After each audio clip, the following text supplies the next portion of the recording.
지난주일 저희가 부활주일로 보냈습니다. 다시 한번 부활의 은혜가 여러분과 여러분 가정과 일터 위에 가득하기를 축원을 드립니다. 우리가 지난주일 부활절이라고 하는 절기를 지켰지만 사실 엄밀한 의미에서 말씀드린다면 매주일이 부활절입니다. 우리가 지금 매주일 교회에서 예배를 드리는 것은 초대교회 때부터 시작된 그런 전통입니다. 이것은 안식 후 첫날 예수님께서 부활하심을 기억하고 또 기념하면서 이 날을 우리가 주님의 날로 고백하며 부활의 주님을 예배했던 것이죠. 그 전통이 지금까지 이어져서 우리가 주일을 지키는 것입니다. 만약에 우리 모두가 매주일, 아니 매일매일의 삶이 부활의 신앙을 가지고 살아가는 삶이었으면 좋겠습니다. 여러분, 부활 신앙을 가지고 승리하는 삶을 살아가시는 여러분 모두가 되시기를 다시 한번 축원을 드립니다. 오늘도 이 시간에 제가 부활에 대한 말씀을 조금 함께 나누고자 합니다. 오늘은 조금 다른 관점에서 부활의 이야기를 조금 접근해 보고자 합니다. 제가 질문을 하나 드리겠습니다, 여러분. 부활하신 예수님의 모습을 여러분 한번 머릿속에 그려 보십시오. 여러분이 부활하신 예수님을 생각할 때 가장 먼저 떠오르는 그런 이미지는 어떤 이미지가 떠오르십니까? 부활하신 주님의 모습을 생각할 때 막 딱 떠오르는 그런 부활의 주님의 모습은 어떤 것입니까? 한번 생각해 보시기 바랍니다. 이렇게 한번 그려보시기 바랍니다. 어떤 장면이 이렇게 그려지시는지.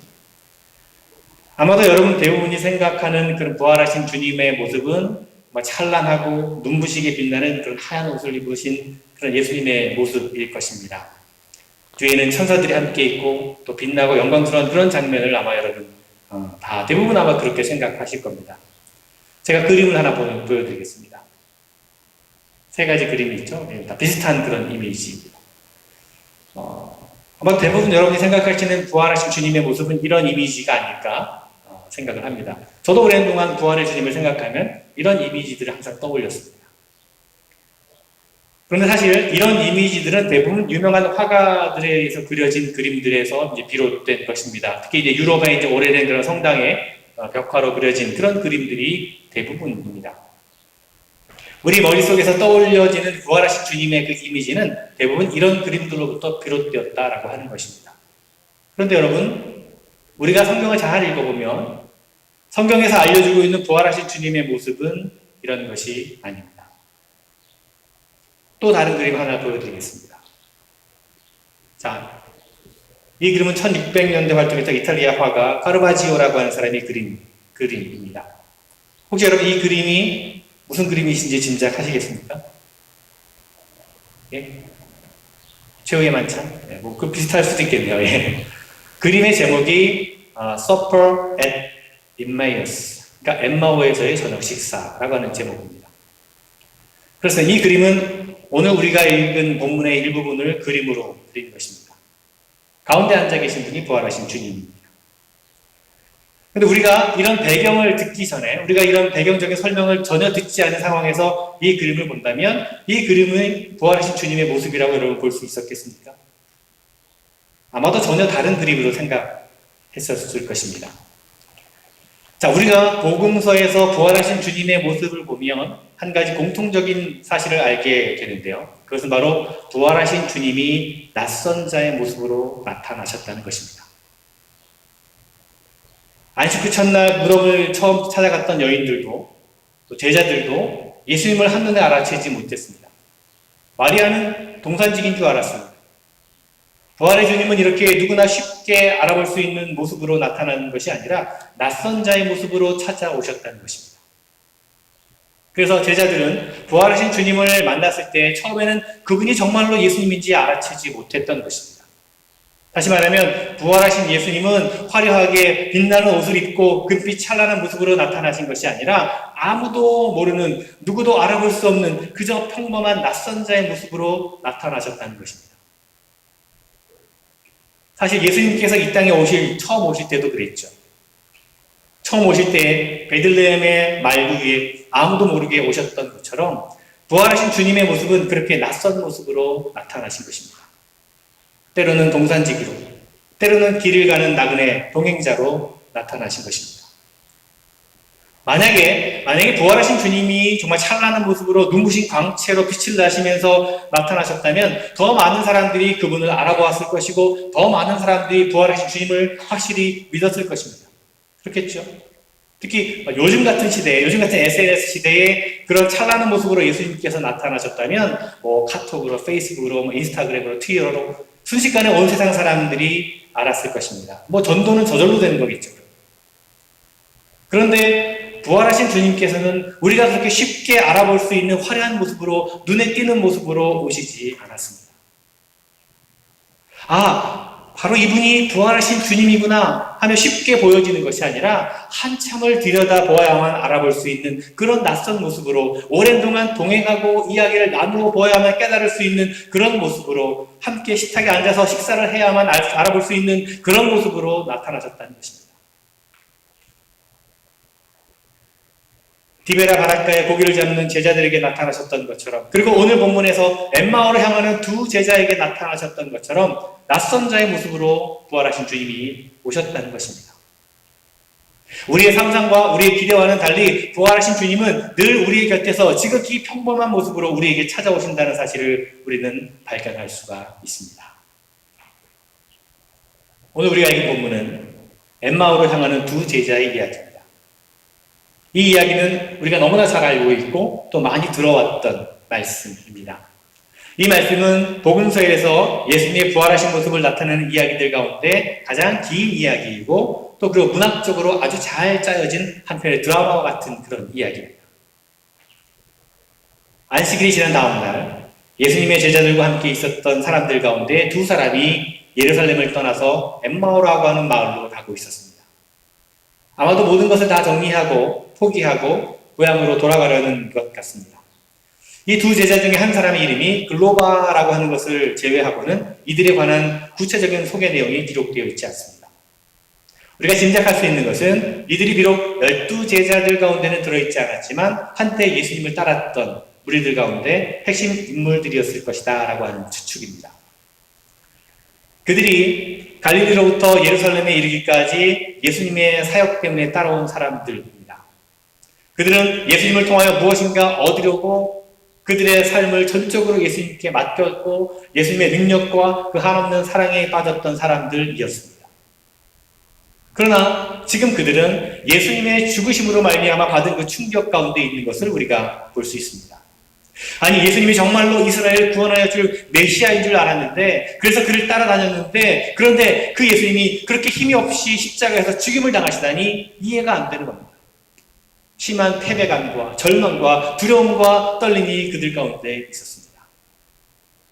이 두 제자는 이른 아침에 마리아로부터 예수님이 부활하셨다는 소식을 들었습니다. 몇몇 제자들이 또한 빈 무덤을 확인하기도 했습니다. 하지만 아직 만나지도 못했고 믿고 싶지도 않았습니다. 그들은 지금 그들에게 지금까지 있었던 여러 가지 사건들에 관해 이야기를 하며 길을 걸어가고 있었습니다. 서로의 아픔과 서로의 슬픔을 달래며 집으로 내려가고 있었던 것입니다. 자, 그런데 어떤 낯선 사람이 그들의 여정 가운데 들어오게 됩니다. 그렇습니다. 부활하신 예수님께서 그들의 대화 가운데 동참하시게 됩니다. 이름 모를 익명의 동행자로 전혀 낯선 모습으로 그들의 여정에 동행하십니다. 그리고 그들과 대화하시면서 엠마오까지 함께 걸어가십니다.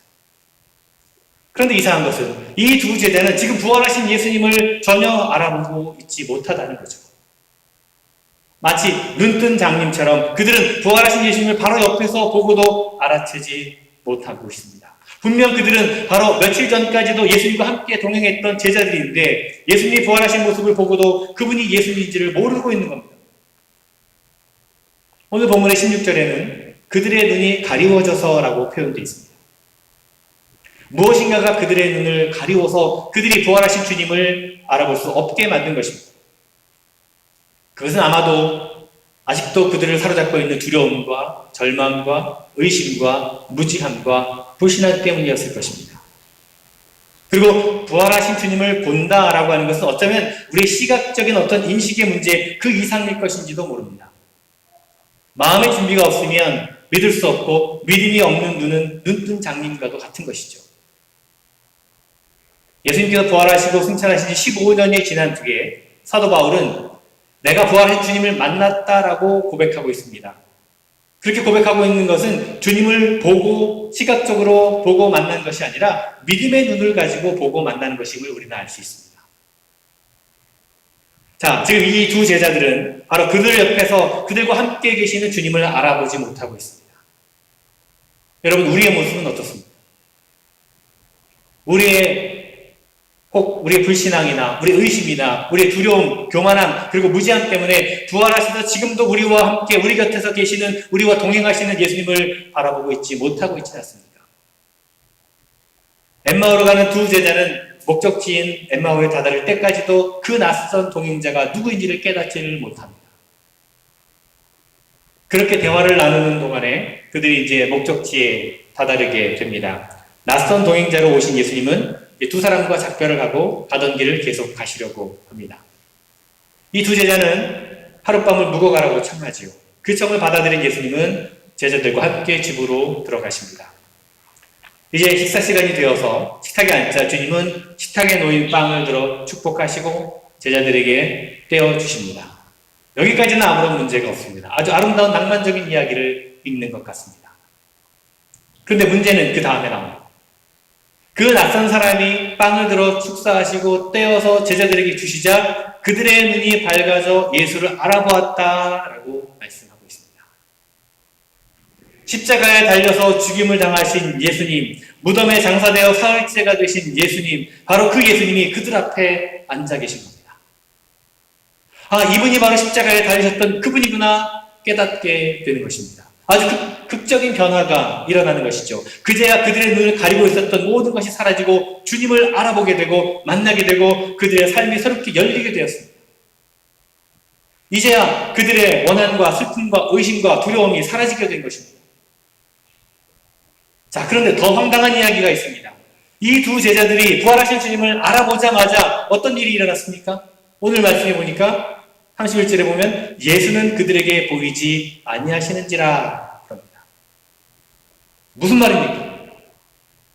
예수님을 알아보는 순간 예수님이 다시 그들에게서 사라지셨다는 겁니다. 이건 또 뭡니까, 여러분? 무슨 일이 일어나는 겁니까?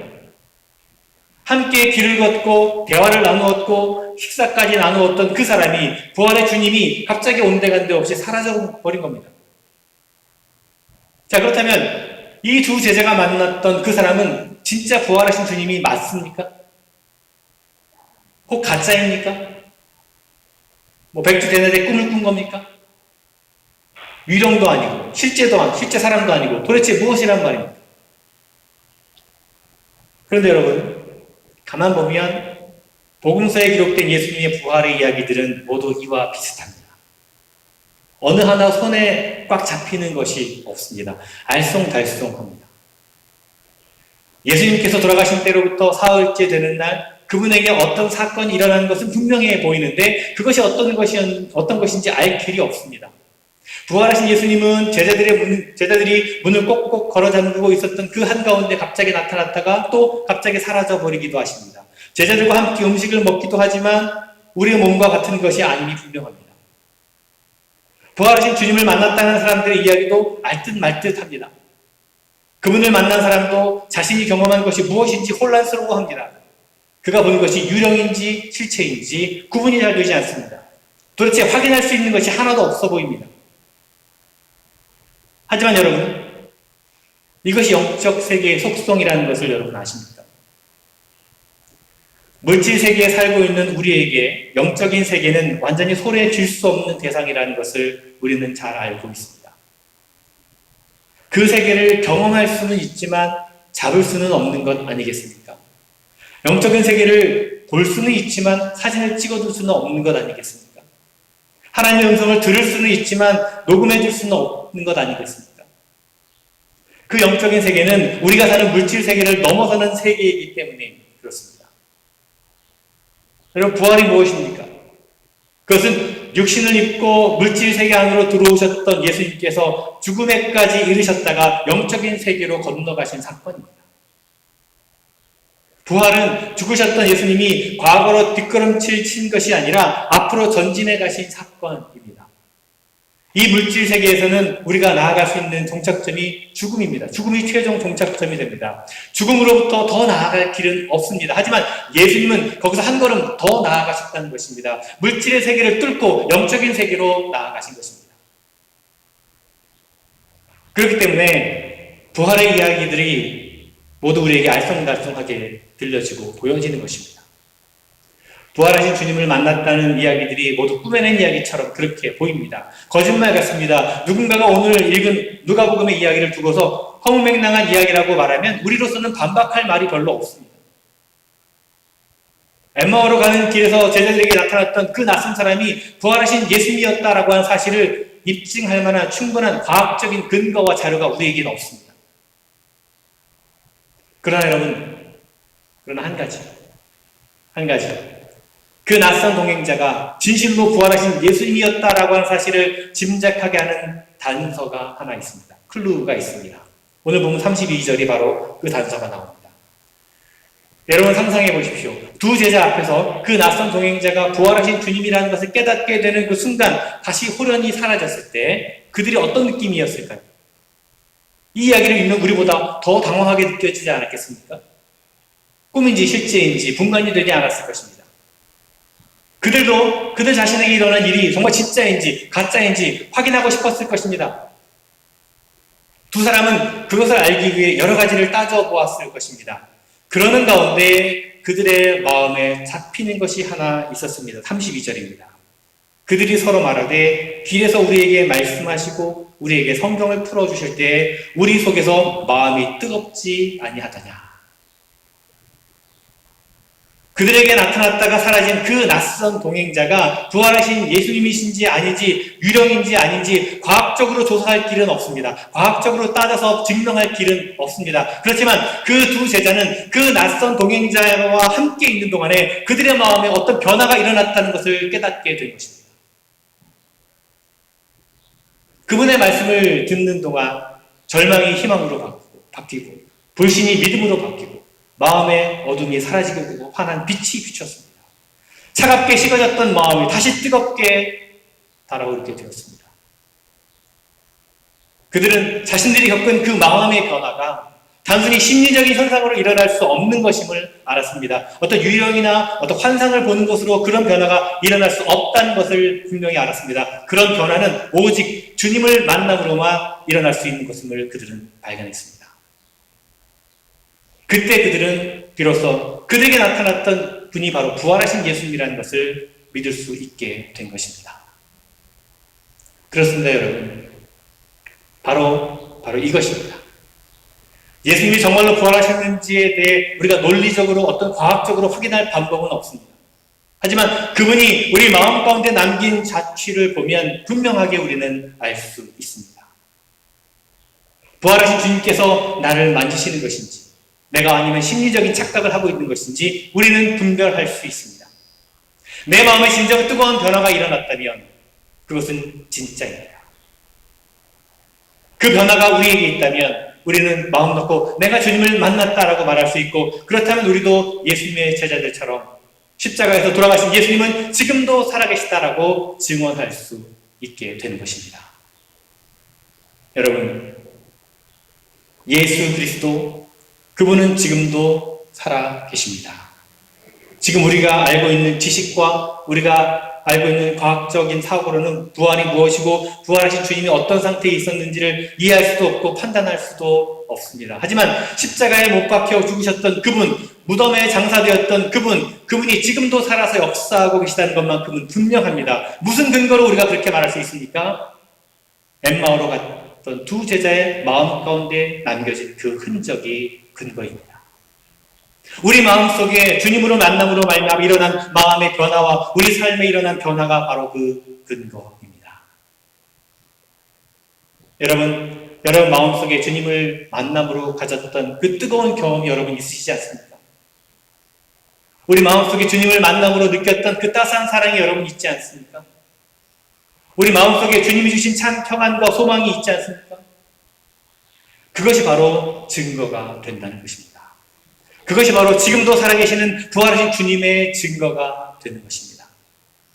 그 마음의 증거로 인해 우리는 주님께서 지금도 살아 역사하시고 있음을 알고 있고 또한 그것을 믿는 것입니다. 기독교를 공격하는 사람들이 예수님의 부활의 그 허구성을 증명하기 위해서 지난 2000년 동안 수많은 노력을 쏟아부었습니다. 하지만 아무리 노력해도 설명할 수 없는 한 가지 사실이 있습니다. 죽음이 무서워서 뿔뿔이 흩어졌던 그 제자들이 어느 순간에 다시 모여서 목숨을 내걸고 예수 그리스도의 부활을 전하고 복음을 증거하고 다녔다라고 하는 사실이 바로 그것입니다. 부활의 주님이 제자들을 만나서 그들의 마음을 변화시켰다라고 하는 설명 외에는 그 변화를 설명할 방법이 없습니다. 그 마음의 증거 때문에 초대교인들은 생명을 걸고 부활의 복음을 증거했습니다. 여러분, 예수님께서 살아계시다는 증거는 바로 우리 마음 속에 있는 것입니다. 우리 마음 속에 부활의 주님 지금도 살아계십니다. 이 마음의 증거가 여러분에게 있으십니까? 이 마음의 증거는 우리의 삶을 바꾸어 줄 줄로 믿습니다. 이 마음의 증거만 있으면 우리는 어떤 상황에서도 두려워하지 않고 절망하지 않고 기쁨을 누리며 살 수 있습니다. 이 마음의 증거로 인해서 우리는 가는 곳마다 평화의 도구로, 화해의 도구로, 사랑의 도구로, 진리의 도구로 사용될 수 있습니다. 이 마음의 증거로 부활의 주님과 함께 사명을 감당하시는 여러분 모두가 되시기를 간절히 주님의 이름으로 축원을 드립니다.